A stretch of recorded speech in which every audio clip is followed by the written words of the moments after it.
Oke guys, welcome back to Daily Charting with Toshi, di mana kita akan daily chart your favorite cryptocurrencies. Oke, sebelum kita masuk ke DCWT kita pada hari ini, bagi yang merayakan selamat hari Natal, Merry Christmas, dan sebentar lagi juga ya Happy New Year ya.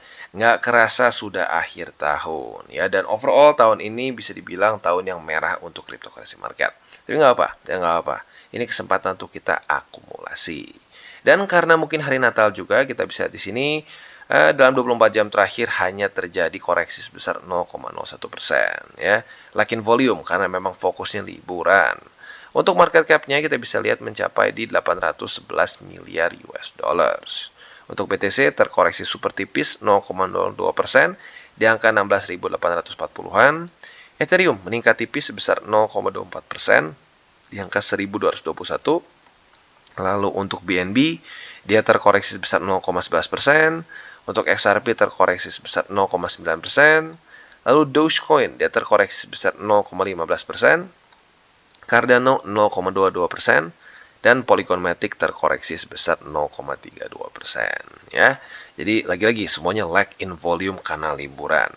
Dan seperti yang kita bahas juga dari kemarin ya, memang ya kita bisa lihat Christmas ya, memang lagi liburan jadi otomatis tidak ada data yang terlalu penting. Untuk besok bisa kita lihat juga semuanya basically holiday ya. Dan paling ada beberapa data dari Brazil, Jepang dan lain-lain tapi cenderung nggak terlalu penting ya.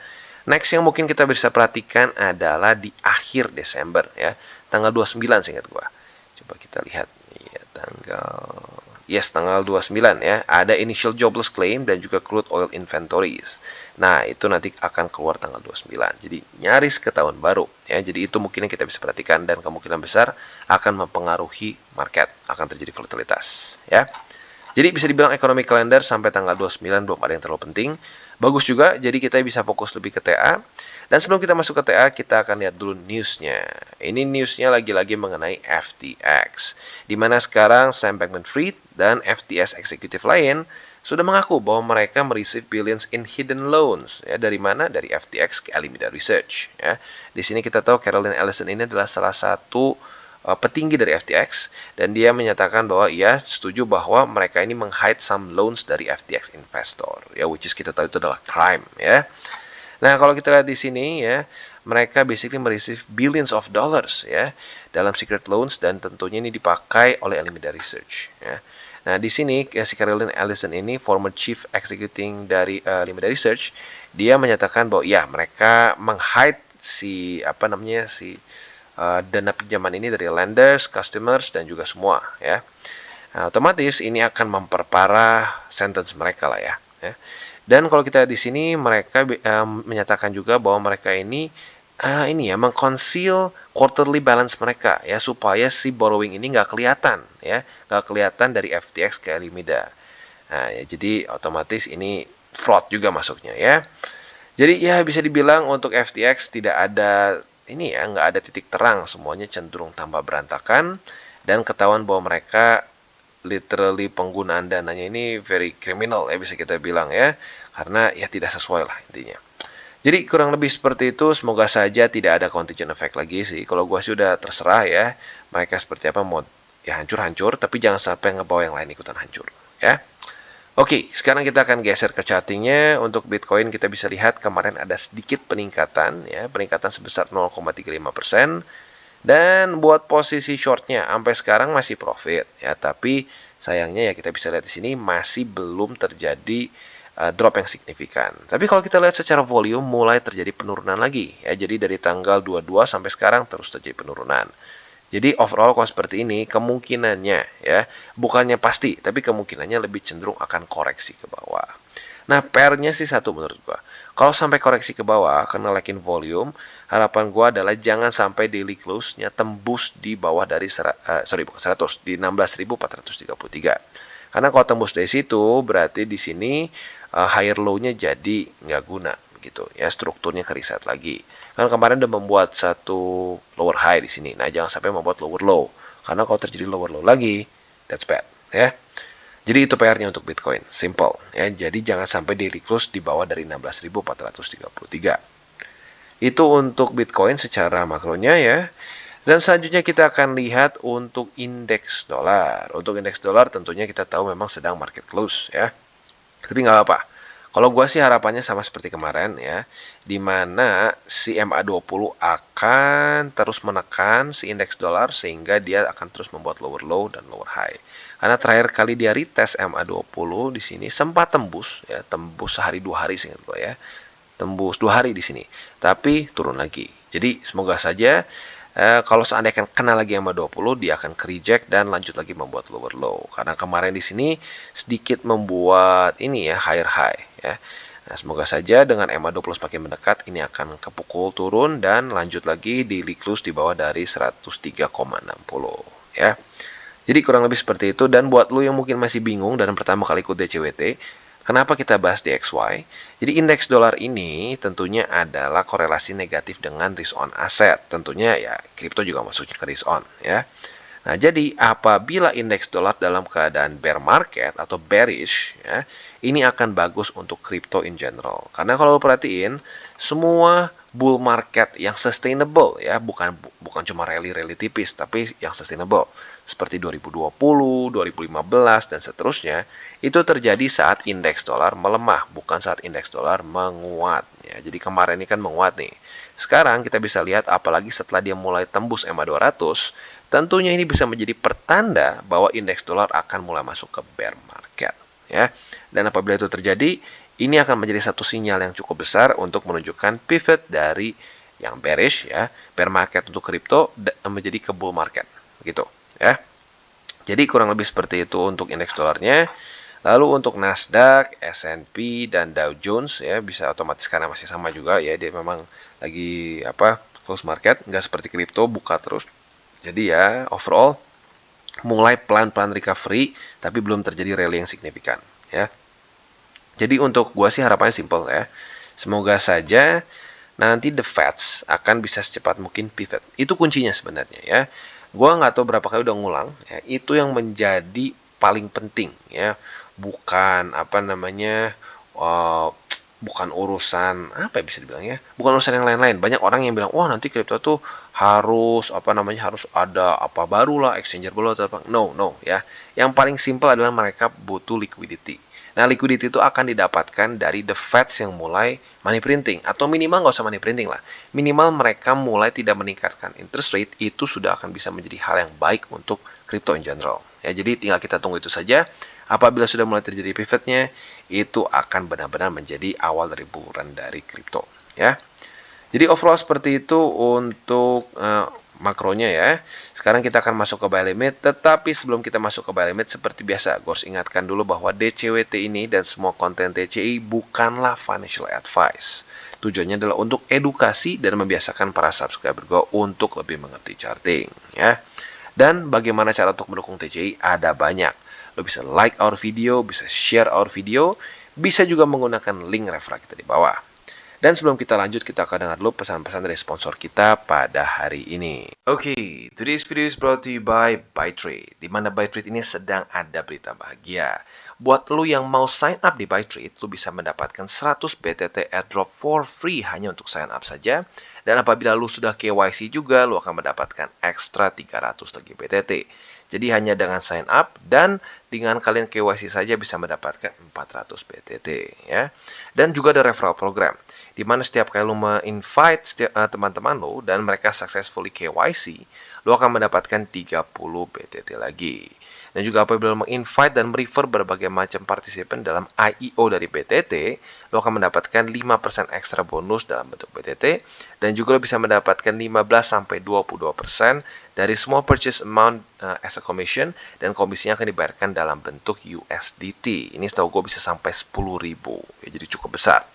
Nah, jadi Bytrade ini adalah suatu cryptocurrency exchanger yang fokusnya ingin menyelesaikan beberapa permasalahan utama exchanger kripto, yaitu fee yang mahal, lalu lack of industry expert, dan juga permasalahan cyber attack, plus juga regulasi yang nggak jelas. Ya, jadi intinya Bytrade ini ingin menjadikan kripto aset ini sebagai satu aset yang accessible untuk semua orang. Ya. Nah, mungkin buat lo yang bertanya apa itu BTT? BTT itu adalah token dari Bytrade atau native token dari Bytrade. Dimana apabila kita menggunakan si BTT coin ini di buy trade, kita akan bisa mendapatkan perks ya. Salah satunya adalah untuk mendapatkan handling fee ya.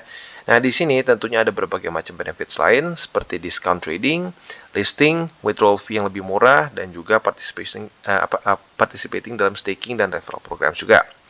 Selain dari itu juga, token ini akan mereceive berbagai macam handling fee seperti yang gue bilang tadi di depan. Dan juga Bytrade akan menggunakan 20% dari profit mereka untuk melakukan buyback terhadap BTT sehingga akan ada burn. Otomatis akan membuat si coin ini secara sifatnya deflationary ya, atau semakin berharga. Dan selain dari itu juga BTT Coin ini akan play a significant role juga dalam BTT ecosystem. Tentunya nanti untuk volume trading, metaverse, DeFi, dan seterusnya ya. Jadi buat lu yang belum menggunakan Bytrade, silahkan bisa kalian menggunakan Bytrade, simple. Tinggal register saja di sini ya. Atau buat lu yang ingin menggunakan app-nya, sudah tersedia di Google Play dan juga di App Store ya. Dan sekali lagi ya, buat lu yang tertarik untuk menggunakan Bytrade ini, mereka sedang ada airdrop program. Hanya dengan sign up dan KYC saja, lo bisa mendapatkan 400 BTT. Jadi tunggu apa lagi? Langsung kita ikutan program dari Bytrade. Oke, dan sekarang kita balik lagi ke Bitcoin. Gimana nih Bang? Kita sudah nunggu basically dari tanggal berapa ya? Retest 1, retest 2 itu terjadi pada tanggal 21 Desember. Jadi sudah 1, 2, 3, 4. Sudah hari keempat. Gimana nih Bang? Profit sih, tapi masih belum kena target TP kita di 16.433. Nah, kalau gue pribadi akan gue hold saja sampai antara dia lanjut kena sampai target TP atau malah dia daily close di atas. Ya, jadi kalau sampai Bitcoin daily close di atas dari 16.908, itu artinya pertanda untuk kita cut loss. Nah, tetapi kalau kita lihat di sini MA50 sudah mulai turun juga. Jadi ada probability MA50 akan menjadi resisten dan membuat BTC lanjut lagi turun, ya. Jadi kurang lebih seperti itu untuk posisi short kita. Untuk posisi longnya masih sama seperti kemarin ya, apabila terjadi retest 1, retest 2 ya, seperti di sini ya, retest 1, retest 2. Nah, kita bisa pertimbangkan untuk buka posisi long saat terjadi retest kedua atau konfirmasi, dan target TP-nya adalah di 16.908 ya. Jadi kurang lebih seperti itu untuk futures dari Bitcoin ya, atau posisi futures dari Bitcoin. Dan untuk posisi spotnya tinggal kalian pertimbangkan antara 16.433 atau 16.282. Ini menjadi buy limit pertama kita. Boleh pilih. Dan untuk yang kedua buy limitnya digeser ke 15.874. Dan seperti biasa gue ingatkan, spot position adalah untuk jangka panjang di DCWT ya. Kalau punya lu sendiri ya tergantung lu lah. Tapi kalau gue buat pribadi ya, spot itu adalah untuk jangka panjang. Jadi lu mikirnya kayak nabung ya. Setiap lu ada uang, lu bisa sisihkan. Kalau dia masuk kena ke harga-harga yang bagus, ke support-support yang bagus, lu averaging. Dan nanti kita akan TP saat mulai masuk ke bull market ya. Lebih tepatnya kalau secara teknisnya saat dia mulai weekly close di atas dari Bollinger Band ya. Jadi kurang lebih seperti itu untuk Bitcoin. Oke, dan sekarang kita masuk ke Ethereum. Nah, untuk Ethereum kita bisa lihat terjadi doji. Ya memang karena lag in volume. Mau gimana lagi, memang sedang Natalan. Ya, orang memang fokusnya lagi mungkin berlibur. Ada yang mungkin lagi ya beribadah dan seterusnya. Ya, jadi ya kemungkinan besar karena itu. Nah, tapi buat lo yang masih pegang posisi long dari di sini ya, lagi-lagi masih profit dan profitnya masih besar kok sebenarnya kalau kita hitung ya. Dalam kondisi sekarang itu masih profit sebesar 4,79%-an lah ya. Nah, jadi gue balikin ke lu, kalau lu mau tetap TP-nya di EMA 20, monggo ya, tapi ada perubahan ya. Kemarin itu di 1239, sekarang di 1238. Jadi ya buat lu yang pengen tetap TP di EMA 20, ingat dari hari ke hari akan ada perubahan ya. Nah, buat lo yang ngerasa, aduh bang, gue udah ngehold selama 1, 2, 3, 4, 5, 6 hari nih. Gue mau TP dulu aja bang, cukup lah. Nyaris 5% udah bagus. Monggo, silakan ya. Jadi kurang lebih seperti itu untuk posisi longnya. Untuk posisi shortnya, nah ini tentunya ada hubungannya juga dengan EMA 20. Apabila terjadi retest 1, retest 2 di sini, jadi kita bisa pertimbangkan untuk buka posisi short ya. Target TP-nya di mana? Target TP-nya jelas yaitu di 1166 ya. Dan untuk posisi longnya otomatis masih sama juga seperti kemarin setupnya ya. Retest 1, retest 2, lu tinggal nyontek di sini tanggal 19 dan tanggal 20. Kalau terjadi seperti ini movementnya, monggo bisa buka posisi long. target TP-nya lagi-lagi yaitu di MA20, atau nanti bisa juga alternatively MA20 menjadi yang konservatif karena kemungkinan besar nanti by the time ini turun ke bawah dia sudah mulai ke tengah, ini menjadi konservatif, dan yang agresif di 1242. Untuk spot sama di 1166.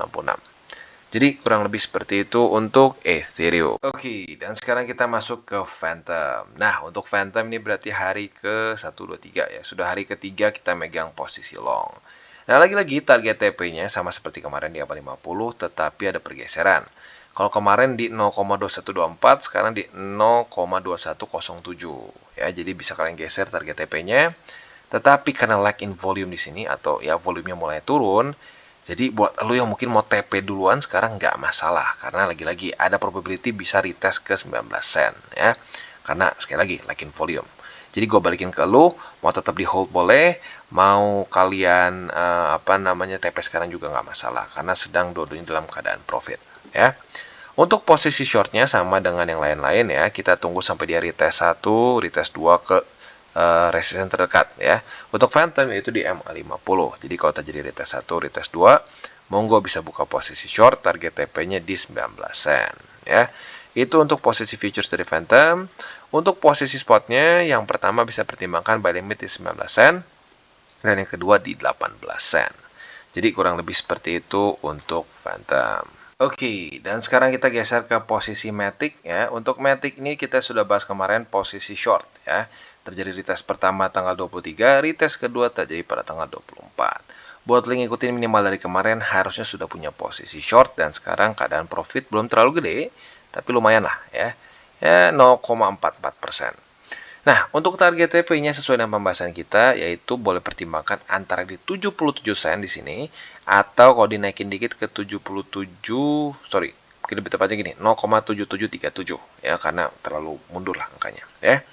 Jadi kurang lebih seperti itu untuk posisi shortnya, ya. Untuk posisi longnya, otomatis kita tinggal nyontek ke tanggal 19 dan 20 kemarin. Apabila terjadi retest 1, retest 2 di sini, ya. Sebentar, salah tarik. Oke, retest 1, retest 2 di sini. Lo bisa pertimbangkan buka posisi long dengan target TP antara di MA200 atau boleh juga di 80 sen. Ya, nggak terlalu beda jauh.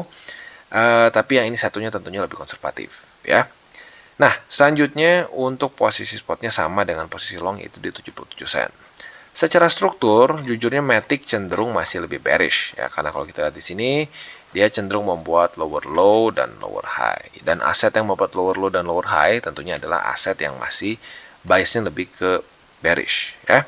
Oke, dan sekarang kita geser ke Atom. Untuk Atom kita bisa lihat ini sudah retest ke 1, 2, 3, 4, 5, 6. Sudah retest ke 6 di angka 9 dolar. Ya, jadi bisa dibilang ada probability ini mulai terbentuk satu daerah supply. Ya, kenapa cenderung ke daerah supply?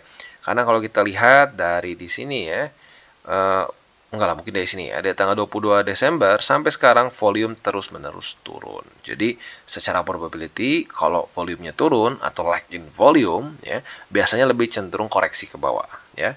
Plus dibantu juga dengan MA20 yang semakin mendekat. Ya, jadi confluence juga dengan 9 dolar. Jadi lagi-lagi posisi shortnya kalau gue pribadi ya ditahan dulu aja. Ditahan sampai antara dia daily close di atas dan kita cut loss atau kena target TP kita di 8 dolar lebih 58 sen ya. Jadi kurang lebih seperti itu untuk posisi short dari Cosmos. Untuk posisi longnya tinggal kita nyontek ke tanggal 19 dan 20. Apabila terjadi retest 1, retest 2 seperti di sini, kita bisa buka posisi long dengan target TP di 9 dolar ya. Jadi untuk posisi futures dari Atom seperti itu. Untuk posisi spotnya sekarang masih di 8 dolar lebih 58 sen. Ya, dan secara struktur sayangnya untuk Cosmos juga mirip-mirip seperti Matic ya, bahkan a bit worse. Cenderung membuat lower low, lower high, lower low, lower high, lower low ya. Nah, tetapi kalau lebih gedenya lagi minimal nggak sampai ke sini ya. Jadi ya ini sebenarnya daerah-daerah penting nih ya. Kalau dia mulai jebol lagi ya berarti ya sayangnya masih bearish begitu ya. Jadi overall seperti itu untuk hari ini. Dan seperti biasa gue gak akan bosan untuk mengingatkan. Yang paling penting itu bukan TA, bukan fundamental, tapi adalah menggunakan uang dingin ya. Kalau pakai uang panas, ujung-ujungnya cut loss dan liquidation. Itu kayak udah nyaris jadi hukum sepertinya ya. Dan selain dari itu, kalau sudah pakai uang dingin, pastikanlah jangan over leverage ya. Yang gue maksud dari over leverage adalah seperti ini. Lu punya dana misalkan $10 ya. Lalu lu pakai leverage 100x. Nah, lu jangan berpikir lu punya dana $1000. Lu punya dana tetap $10. Nah, seringkali orang salah berpikir ya. Oh, sekarang karena dana gue 1000, gue bisa masukin dananya misalnya $100, $200. Tiba-tiba bingung, loh kok kena liquid? Ya karena jangan lupa, margin lu tetap masih $10. Jadi itu yang gue masuk over leverage ya. Nah, jangan sampai kalian over leverage dan malah merusak portofolio jangka panjang kalian. Ya, karena sekali lagi menurut gue yang paling efektif dari investasi di dunia kripto adalah jangka panjang. Dengan struktur ya, atau base-nya dengan BTC dan Ethereum. Sisanya 30% atau 20% boleh lu pertimbangkan di altcoins lain ya. Jadi kurang lebih seperti itu, dan Merry Christmas buat lu yang merayakan, dan juga mungkin ya buat sebentar lagi nih yang sudah mau tahun baru. Semoga di tahun depan kripto jauh lebih bagus dan juga mulai menemukan lagi momentumnya. Dan kalau bisa juga the Fed mulai pivot dari hawkish menjadi dovish. Oke guys, jadi itu adalah akhir dari segmen DCWT kita pada hari ini. Dan jangan lupa bagi kalian yang merasakan manfaat dari segmen ini, jangan lupa untuk share ke teman-teman kalian. Dan apabila lu pengen mensupport channel kita, ya TCI, jangan lupa untuk menggunakan link referral kita di bawah. Nggak wajib, ya, tetapi apabila lu menggunakan link referral kita di bawah, ada macam-macam ya, dari Bybit, Huobi, Maxi, toko kripto, dan banyak lagi ya. Ya, walaupun nggak wajib, tapi kalau menggunakan link referral kita, lu secara langsung membantu perkembangan dari TCI. Dan satu lagi, jangan lupa juga untuk join Telegram group kita, di mana kita bisa ngobrol-ngobrol santai mengenai dunia cryptocurrency secara dua arah. So, jangan lupa untuk like, subscribe, klik the bell icon, and see you on the next video.